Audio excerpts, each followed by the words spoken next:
The John Thomas family of Block Island.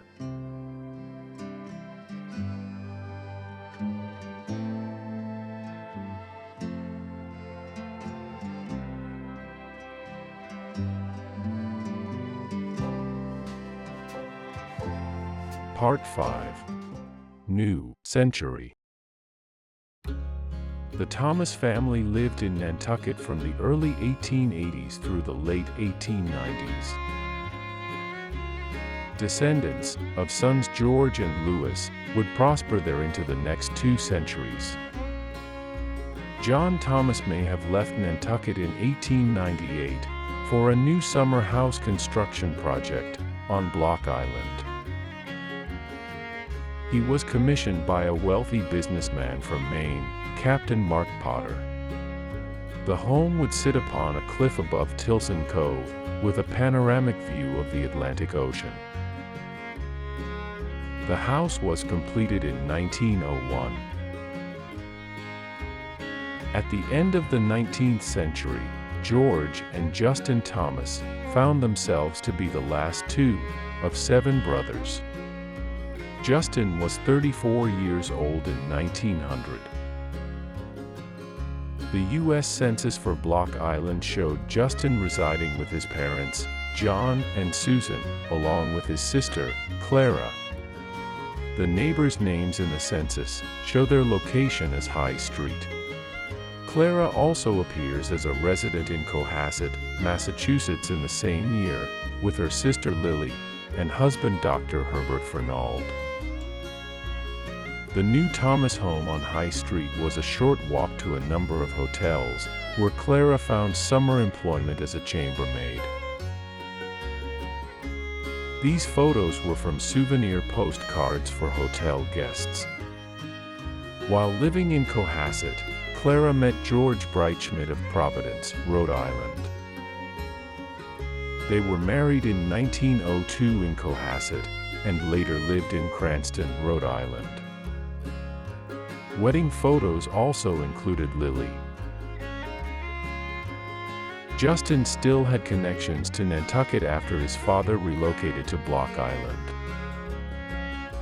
A 1903 newspaper article shows he had fishing permits in Nantucket, and complications from not being a legal taxpayer.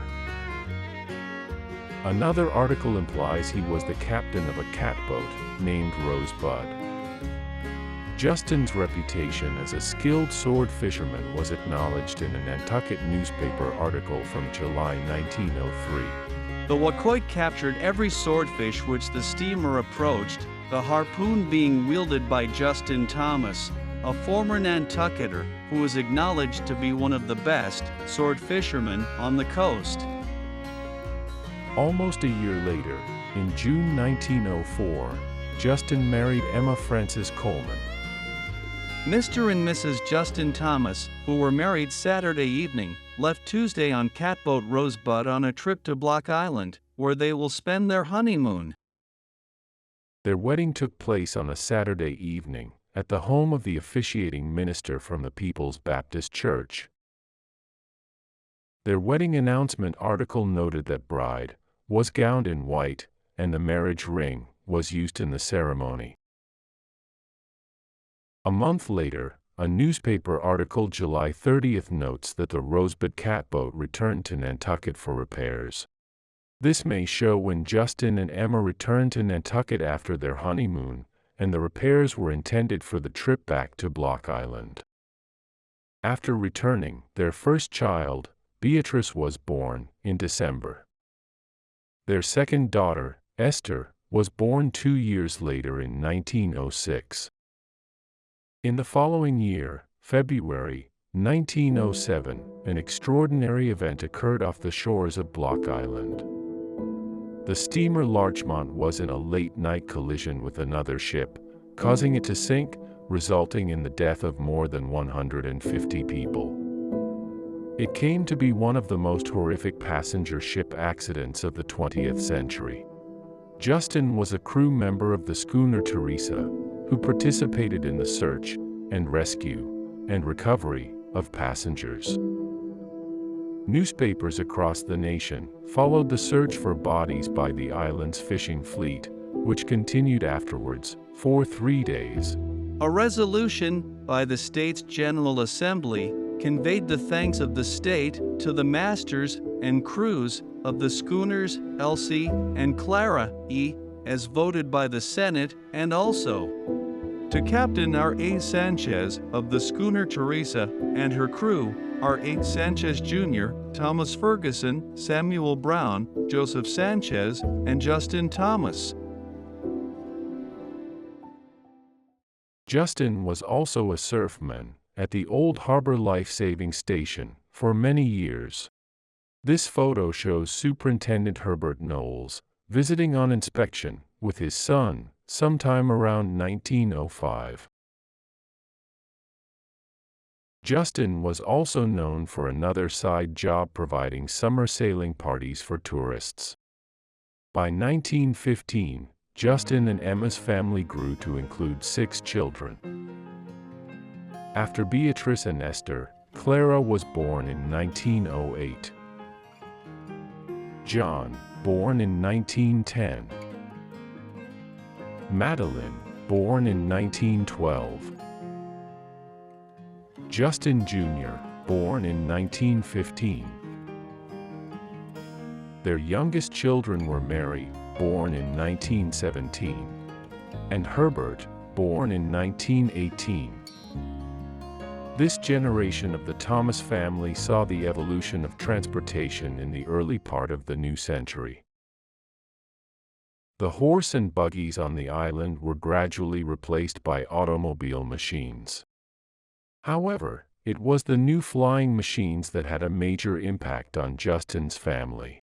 In 1927, thousands of Rhode Islanders gathered at Quonset Point to see Charles Lindbergh land the Spirit of St. Louis. In his speech, Lindbergh encouraged everyone to embrace the new aviation technology and begin building airports. 1 year later, in July 1928, Rhode Islanders saw the benefits of aviation when Justin's son Herbert urgently needed medical assistance. 8-year-old Herbert cut his foot on a piece of glass. It appeared to heal, but 2 weeks later, a slight soreness persisted. When he revisited Dr. Charles Perry, he also complained of stiffness in his jaw. The diagnosis was tetanus, also known as lockjaw. Herbert's condition grew more serious as his entire body was becoming rigid. There was no anti-serum on the island, the only means that would save Herbert from death. Dr. Ralph Lockwood, a Warwick City health officer, who happened to be vacationing on the island, assisted Dr. Perry and made a telephone call to state laboratories to send the serum to Block Island by airplane from southern Rhode Island. But due to a miscommunication with the Providence Journal news staff, another airplane was sent with another serum package via the Pothier Airfield in northern Rhode Island.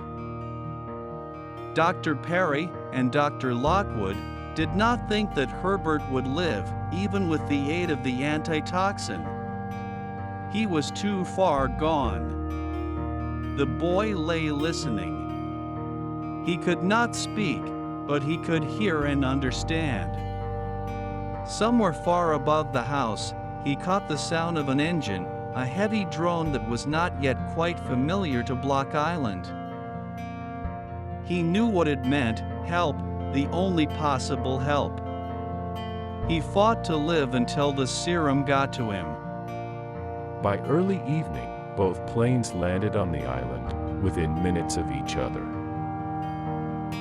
Herbert was able to fully recover.